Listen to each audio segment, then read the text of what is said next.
बहुत समय पहले की बात है।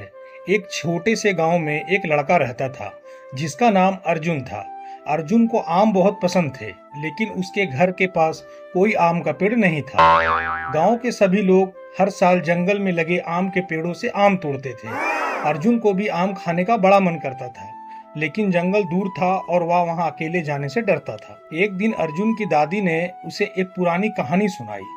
उन्होंने कहा, जंगल के बीचों बीच एक जादुई आम का पेड़ है।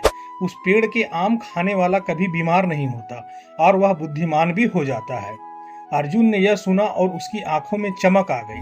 उसने ठान लिया कि वह उस जादुई आम के पेड़ को ढूंढेगा। अगली सुबह सूरज निकलते ही अर्जुन चुपचाप जंगल की ओर निकल पड़ा।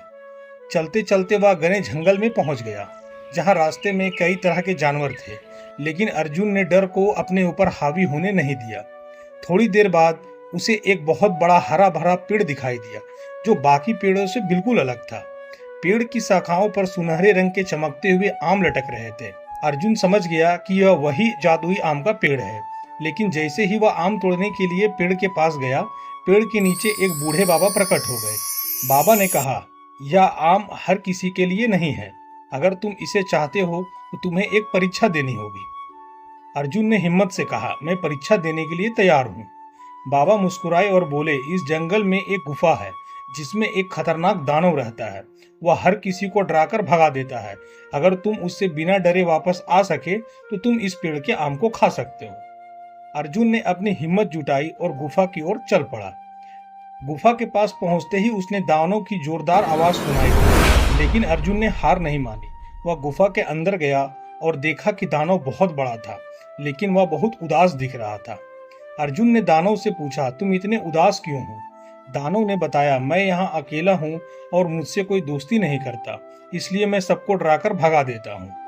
अर्जुन को दानव पर दया आ गई और उसने कहा, अगर तुम वादा करो कि किसी को नहीं डराओगे तो मैं तुम्हारा दोस्त बन जाऊंगा।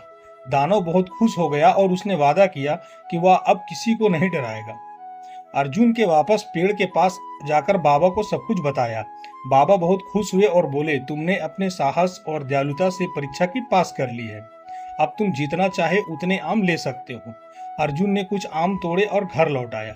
अब वह गांव का सबसे बुद्धिमान लड़का बन गया और इसकी और दानव की दोस्ती हमेशा के लिए पक्की हो गई।